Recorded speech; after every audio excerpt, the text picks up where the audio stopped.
السلام علیکم ورحمۃ اللہ وبرکاتہ۔ محترم ناظرین، آپ کا استقبال ہے ہمارے channel Islamic scholars and leaders پر۔ جگہ ناظرین، میں وہ آپ کا میزبان محمد ثانی، اور آپ دیکھ رہے گئے ہمارا YouTube channel Islamic scholars and leaders کو۔ جیسا کہ آپ نے پچھلی ویڈیو میں سیدنا حضرت عمر فاروق رضی اللہ تعالیٰ عنہ کے ہجرت کے واقعے کو سنا، جس میں انہوں نے اپنی ذہنی فراست سے مدینہ کی طرف ہجرت کرنے کی کس طرح منصوبہ بندی کی، اور اخوت اسلامی کا جو عظیم مظاہرہ پیش کیا، وہ نہایت قابل قبول ہے۔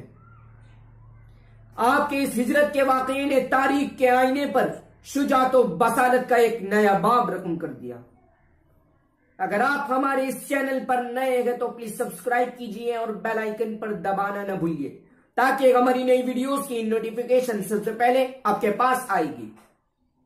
اگر ویڈیو پسند آئے تو لائک کیجئے اور اپنے دوستوں میں شیئر کیجئے۔ تو چلیے شروع کرتے ہیں۔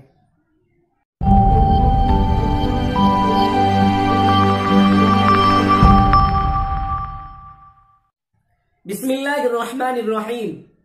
محترم ناظرین، جیسا کہ آپ نے پچھلی ویڈیو میں سیدنا حضرت عمر فاروق رضی اللہ تعالیٰ عنہ کے ہجرت کے واقعے کو سنا، تو آج میں ان کے آگے کی زندگی پر روشنی ڈال رہا ہوں۔ مدینہ طیبہ جانے والوں کے لیے وہاں کی سرزمین بالکل نامانوس تھی۔ وطن مالوف کی محبت کو بالائے طاق رکھ کر وہاں کی سرزمین پر ہمیشہ کے لیے رہائش کس طرح اختیار کی جائے، ایک بہت بڑا مسئلہ تھا۔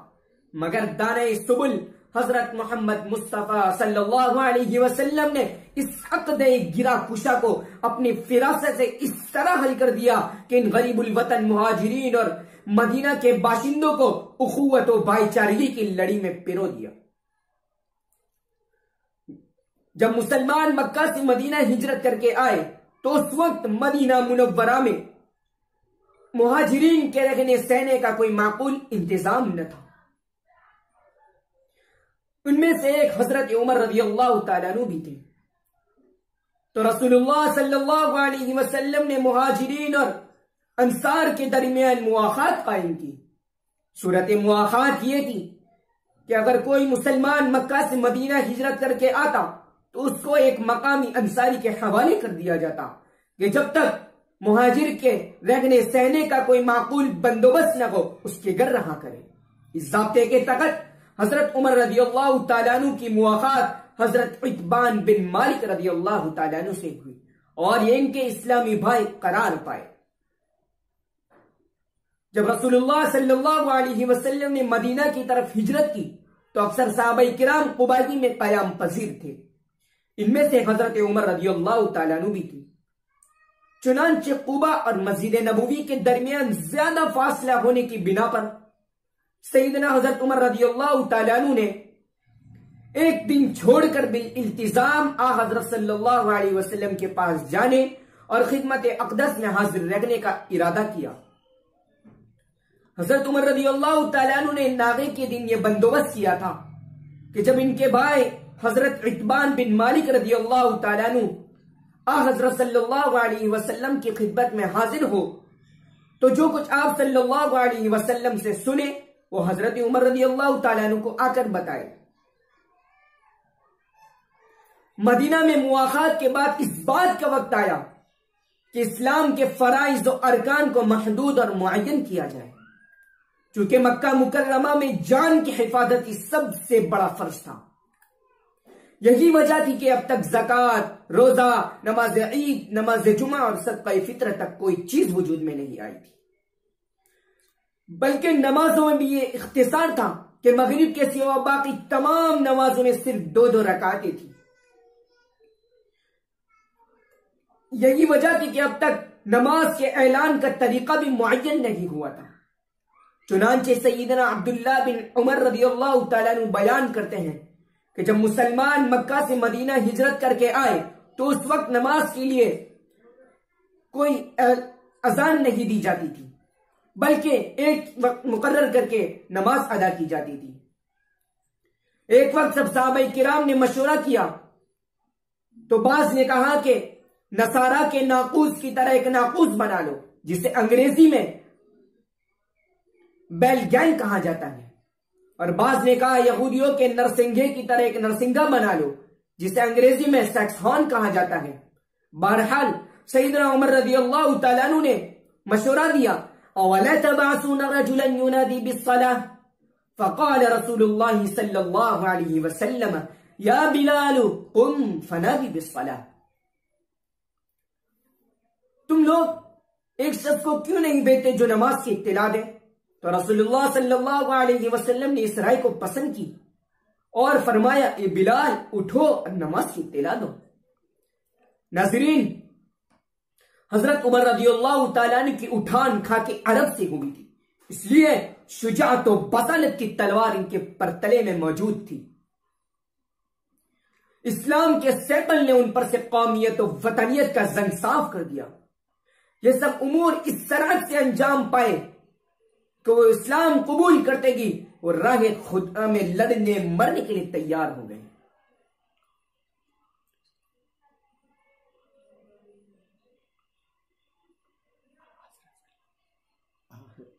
حضرت صلی اللہ علیہ وسلم نے جب مدینہ منورہ کی طرف ہجرت کی تو اس وقت قریش کو خیال آیا کہ اگر مسلمان زور پکڑ جائیں گے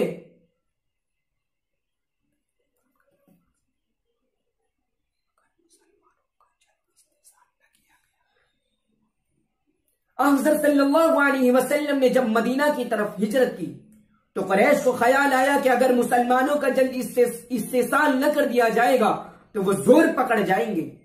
اس بنا پر انہوں نے بڑے پیمانے پر جنگ کی تیاریاں شروع کی، مگر ہجرت کے دوسرے سال تک کوئی قابل ذکر معرکہ پیش نہیں آیا۔ صرف اس قدر ہوا کہ قریش چھوٹے چھوٹے گروہ کے ساتھ مدینہ کی طرف بڑھے، لیکن آپ صلی اللہ علیہ وسلم نے خبر پا کر ان کی طرف چھوٹی چھوٹی فوجیں بھیج کر اور وہ وہیں رک گئے۔ جب سن 2 ہجری میں حق و باطل کا ولین معرکہ بدر پیش آیا جو کہ نہایت مشہور معرکہ ہے، اس کی ابتدا یوں ہوئی کہ ابو سفیان تجارت کا قافلہ لے کر شام سے واپس آ رہا تھا۔ راستے میں غلط خبر سن کر کے مسلمان اس پر حملہ کرنا چاہتے ہیں تو اس نے قریش کے پاس قاصد بھیجا اور ساتھ ہی تمام مکہ امڑایا۔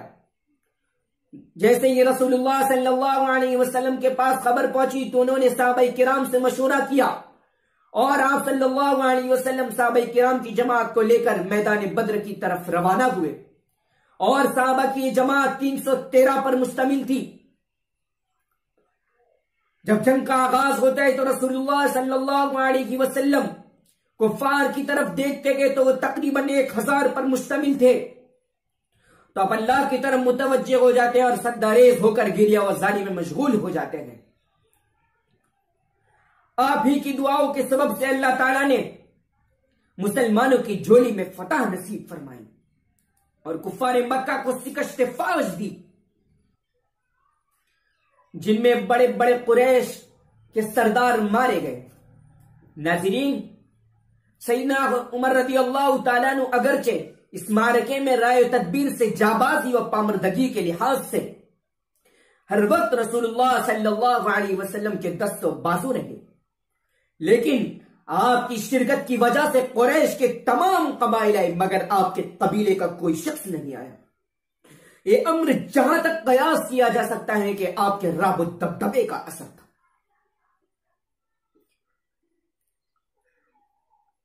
آپ کے ہاتھوں قریش کا بڑا سردار عاصی بن ہشام بن مغیرہ قتل ہوا جو آپ کا ماموں تھا۔ اس معرکے میں 14 صحابہ کرام شہید ہوئے اور 70 کفار مکہ قتل ہوئے اور اسی کے بقدر گرفتار ہوئے۔ جب مسلمانوں کی یہ جماعت مدینہ منورہ کی طرف لوٹی تو اب ایک مسئلہ زیر بحث ہوا کہ ان قیدیوں کے ساتھ کیا معاملہ کیا جائے۔ تو رسول اللہ صلی اللہ علیہ وسلم نے سب سے مشورہ کیا تو بعض نے مختلف رائے دی۔ جب حضرت ابو بکر صدیق رضی اللہ تعالیٰ عنہ کا وقت آیا تو انہوں نے یہ رائے دی کہ ہمارے یہ بھائی ہیں، ان سے فدیہ لے کر چھوڑ دیا جائے تاکہ ہمیں ان کے مقابلے میں قوت حاصل ہوگی۔ حضرت عمر رضی اللہ تعالیٰ عنہ نے اختلاف کیا اور کہا کہ انہیں ہمارے حوالے کیجئے تاکہ ہم ان کی گردنیں اڑا دیں. عقیل کو علی کے حوالے کیجئے, فلاں کو میرے حوالے کیجئے تاکہ میں اس کی گردن اڑا دوں, اس لیے کہ یہ کفر کے سرغنے اور سردار ہیں. حضرت صلی اللہ علیہ وسلم نے شان رحمت کی اقتضاء سے حضرت ابو بکر صدیق رضی اللہ تعالیٰ عنہ کی رائے پسند کی.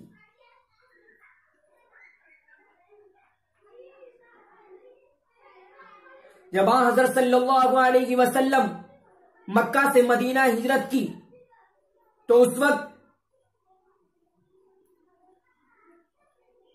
ایک مدت سے یہودیوں نے مدینہ کے اطراف پر قبضہ جمایا ہوا تھا. جب آپ صلی اللہ علیہ وسلم بدر سے فتح یاب آئے اور ان کفار مکہ کا زور ٹوٹا, تب ایک نئی مشکلات کا سلسلہ شروع ہوا. وہ یہ ہے کہ جب آپ صلی اللہ علیہ وسلم مدینہ آئے تھے تو اس وقت یہودیوں سے معاہدہ کیا تھا کہ جب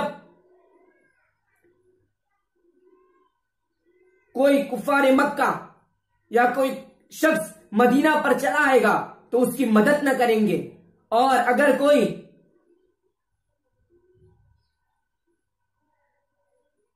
شخص مسلمانوں سے جنگ کرے گا تو وہ مسلمانوں کی مدد کریں گے. مگر جب رسول اللہ صلی اللہ علیہ وسلم بدر سے فتح یاب آئے تو ان کو یہ ڈر پیدا ہوا کہ کہیں مسلمان زور پکڑ کر ان کے برابر کے حریف نہ بن جائے. تو انہوں نے خود چھیڑ شروع کی اور کہا کہ قریش والے فن حرب سے ناشنا تھے, اگر ہم سے کام پڑتا تو ہم دکھا دیتے کہ لڑنا اس کو کہتے ہیں. آپ صلی اللہ علیہ وسلم نے جو یہودیوں سے معاہدہ کیا تھا ان یہودیوں نے وہ معاہدہ کو توڑ دیا. پھر آپ صلی اللہ علیہ وسلم شوال سن 2 ہجری میں ان پر چڑھائی کی اور بالآخر وہ مدینہ سے جلا وطن کر دیے گئے. تاریخ میں یہودیوں سے لڑائی کا جو ایک متصل سلسلہ نظر آتا کہ اس کی ابتدا اسی سے ہوئی تھی. ناظرین, حضرت عمر رضی اللہ تعالیٰ عنہ کے فراست کو اور فہم کو داد دینی چاہیے کہ انہوں نے جب اسلام قبول کیا تو کفار مکہ نے انہیں خوب تنگ کیا, یہاں تک کہ اکیلے سیدنا حضرت عمر فاروق رضی اللہ تعالیٰ عنہ مقابلہ کرتے رہ گئے اور دوسری طرف کفار مکہ تھے, اور یہ ان کی لڑائی صبح سے لے کر دوپہر تک جاری رہی. جب سیدنا عمر رضی اللہ تعالیٰ عنہ اکیلے مقابلہ کرتے کرتے تھک گئے تو انہوں نے فرمایا افعلوا ما بدا لكم فوالله لو كنا 300 رجل لقد تركتموها لنا او تركناها لكم.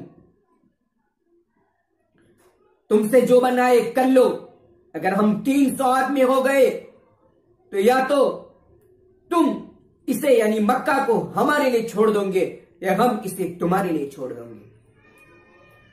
حضرت عمر رضی اللہ تعالیٰ نے جنگ کے قوانین اور اصول و ضوابط سے اس قدر باخبر تھے کہ انہوں نے روز اول ہی سے کہہ دیا تھا کہ جب ہم 300 ہو گئے تو تمہارا زور توڑ دیں گے اور ہماری شان و شوکت میں مزید اضافہ ہوگا. پھر واقعی چشم فلک نے دیکھا کہ 313 مسلمانوں کی جماعت نے اللہ کی مدد سے کفر کا سارا غرور و گمن مٹی میں ملا دیا اور کفار مکہ کے 70 لوگ واسی جہنم ہوئے اور اسی کے بقدر گرفتار بھی ہوئے. ناظرین, یہ تھی حضرت سیدنا عمر فاروق رضی اللہ تعالیٰ عنہ کی مدنی زندگی کی غزوہ بدر تک کی زندگی. اگر آپ ہمارے اس چینل پر نئے ہیں تو پلیز سبسکرائب کیجئے اور بیل آئیکن پر دبانا نہ بھولیے تاکہ ہماری نئی ویڈیوز کی نوٹیفیکیشن سب سے پہلے آپ کے پاس آئے گی. اگر ویڈیو پسند آئے تو لائک کیجئے اور اپنے دوستوں میں شیئر کیجئے. میں ہوں آپ کا میزبان محمد ثانی. السلام علیکم ورحمۃ اللہ وبرکاتہ.